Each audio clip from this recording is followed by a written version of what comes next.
Film diawali dengan pasutri yang baru aja kawin gitu. Menikah maksudnya cuy. Pasutri ini bernama Sophie dan James. Saat lagi enak-enak quality time, si James ini diberi kabar bahwa ayahnya telah meninggal. Dimana setelah ayahnya meninggoy, James dan Sophie terpaksa harus tinggal di rumah peninggalan ayahnya yang sangat besar ini cuy. Dan disinilah kisah ini dimulai.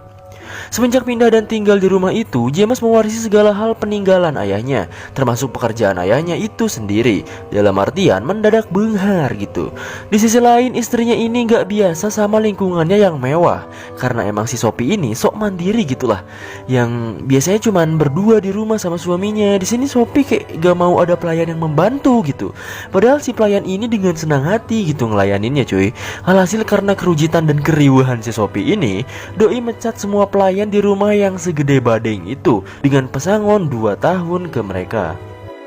Si James yang tahu hal ini langsung herman gitu sama istrinya. Padahal udah enak-enak apalagi gitu kan dibantuin. Ini malah kariwe-riwe gitu cincik aingnya. Tinggal rebahan aja gitu di kasur tiktokan gitu kan. Makanya si suaminya ini herman banget sama si Sophie ini. Karena rumah segede Gelora Bung Karno itu gak akan bisa diberesin cuman sendirian doang gitu.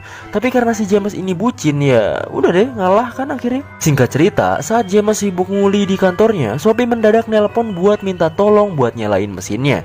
Dan pada malam hari, James berusaha sampai ngos-ngosan buat nyalain mesin itu, walaupun gak nyala-nyala cuy. Si Sophie bener-bener riwe rice dan masih tetap belum terbiasa sama lingkungan. Mulai ngeluh sama si James juga. Padahal dia sendiri gitu yang mutusin buat mecat semua pelayannya cuy. Pada akhirnya James pergi ke sebuah perusahaan pembuat robot modern. Robot-robot ini bener-bener mirip 100% tanpa panu dan borok seperti manusia. Robot-robot ini nanti bakalan direntalin buat membantu pekerjaan rumah. Beres-beres, mijitin, ngerjain PR. Pokoknya disetting untuk bantuin majikannya lah. James awalnya mau nyewa salah satu robot yang cewek. Tapi lagi-lagi keriuhan si Sophie ini keluar yang katanya doi bisa-bisa cemburu karena robot ini terlalu cantik, sempurna dan lebih bahenol dari dirinya. Emang tipikal cewek ribuh tapi sendirinya gak mau diribuhin tuh. Ini nih Sophie gitu anjing. Akhirnya mereka pun ditawarin robot pria bernama Henry untuk dijadikan babu di rumahnya. Pada awalnya si robot Henry ini seperti biasa melayani mereka, kayak nyiapin sarapan, beres-beres, motongin rumput buat dikasih ke Bagong gitu kan. Pokoknya drill babu robot gitu. Lalu ada momen dimana Henry kesengaja ngelihat Sophie pakai baju, dan doi akhirnya disuruh keluar sama si Sophie. Sophie si rewuh ini lagi-lagi ngeluh dan bebacrek sama suaminya kalau dia mulai gak nyaman sama Henry. Sedangkan si James gak bisa lakuin banyak hal karena bener-bener sibuk sama perkuliannya gitu. Hal ini membuat hubungan suami istri mereka agak merenggang. Dan saat hubungan suami istri mereka sedang gak baik, si rewuh ini yang kesepian mulai banyak berinteraksi dan banyak menghabiskan waktu dengan robotnya itu. Di sini Sophie nyuruh Henry buat ngebaca buku tentang perasaan, emosi yang dirasakan manusia, yang dimana hal ini sebenarnya gak boleh dilakukan kepada si robot itu, karena takutnya si robot malah menjelma menjadi manusia gitu kan, dan beradaptasi bahwa ia adalah manusia juga. Saat malam hari, si Sophie ngelihat Henry yang lagi tidur di luar dan tidak menggunakan sehelai benang pun. Henry bilang kalau dirinya bermimpi menjadi manusia. Aneh kan? Masa robot bisa mimpi gitu? Anjir. Lu kira Toy Story anjing, Buzz Lightyear nih. Keesokannya, James dan Sophie merasa agak aneh dan ada yang berbeda pada robot babu miliknya.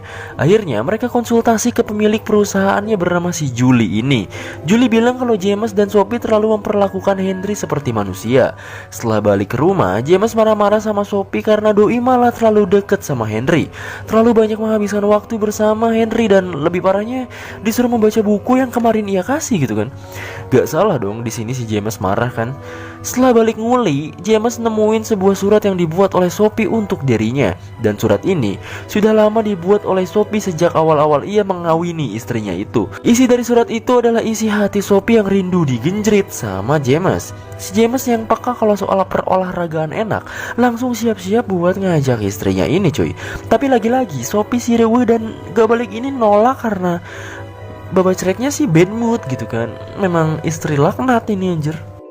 Besoknya, James sedang pusing oleh pekerjaannya. Di sisi lain, Sophie lagi nyantui bersama Henry. Mereka sedang membicarakan soal Henry yang mulai bisa merasakan isi hati majikannya. Disinilah Sophie mulai suka sama Henry. Dan ia juga sempat bermimpi lagi ono-onoan sama si robot Henry itu. Ketika James pergi kerja, Sophie sengaja sok-sokan mengerang agar didengar oleh Henry. Dan benar saja, Henry tahu hal itu cuy. Setelah itu, Sophie meminta Henry untuk menemaninya berenang. Ternyata si James dari tadi merhatiin mereka dan merasa sakit hati dan cemburu gitu.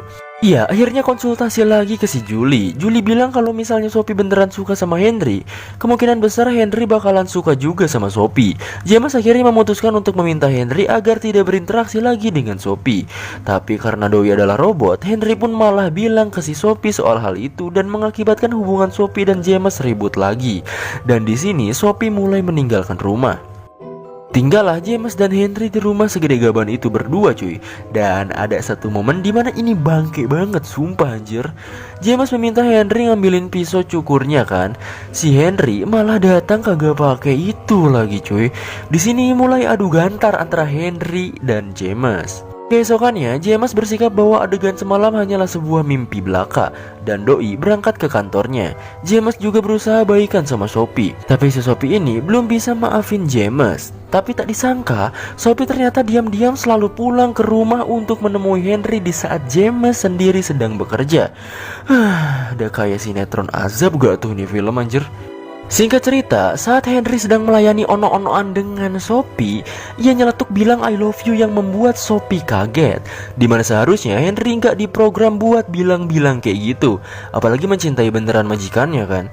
Dan disinilah Sophie mulai tahu bahwa Henry sudah melewati batas. Ketika James balik bekerja, Sophie langsung bilang kepada James kalau Henry menciumnya. James langsung tahu kalau sebenarnya Henry sudah kelewatan batas. Dimana jika Henry mencium Sophie, berarti Sophie sendirilah yang menginginkan hal itu. James yang kesal langsung menghajar Henry dan mencabut casan si Henry itu. Besoknya, James dan Sophie menunggu Julie datang buat konsultasi lagi. Tapi karena ngaret, James langsung pergi buat kerja. Henry tiba-tiba datang dengan muka memarnya dan menjelaskan bahwa dirinya adalah robot yang disetting untuk melayani mengayomi anjay, mengayomi anjir, dan membahagiakan majikannya yaitu Sophie dan James. Ia juga bilang kalau kemarin dah pernah adu gantar sama si James. Si Julie dengan kerennya datang walaupun ngaret. Sophie langsung pergi menemui James ke kantornya. Di sini kita menemui kejanggalan di mana Henry memiliki luka memar di wajahnya, yang seharusnya robot itu tidak akan memiliki memar seperti manusia.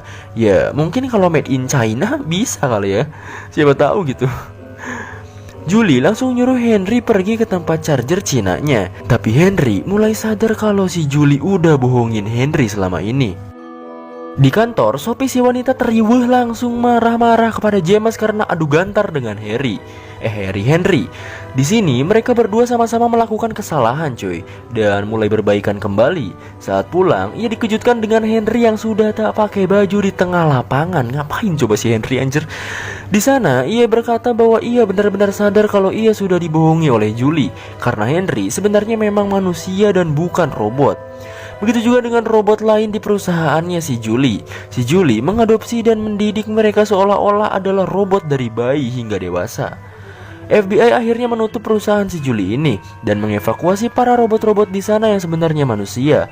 Mereka harus diberi bimbingan lagi karena otak mereka sudah dicuci sunlight oleh si Julie. Ketika James dan Sophie dan dua FBI mencari Henry, dua FBI itu ditembak mati oleh Julie.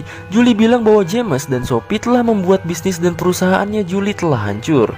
Ia juga menceritakan masa lalu Henry, yang katanya Henry adalah orok yang dibuang dengan keadaan penuh luka. Ia akhirnya mengadopsi Henry dan mencuci otaknya seperti robot. Saat Julie hendak menembak James dan Sophie, Henry pun datang bak pahlawan dan membunuh Julie. Ya iya sih Julian namanya cuy. Henry akhirnya menusuk perutnya untuk membuktikan bahwa ia adalah the real manusia, bukan robotik. Ia juga meminta maaf karena telah menghancurkan rumah tangga mereka. Mereka pun menangis dan belajar banyak hal dari Henry untuk menyayangi satu sama lain. Dan mereka tentu saja menyayangi Henry. Dan Henry pun meninggoy. Singkat cerita, 5 tahun kemudian James dan Sophie dikaruniai anak. Mereka menamai anaknya itu Henry. Selain untuk mengenang Henry, Henry juga adalah orang istimewa bagi mereka dan film pun selesai.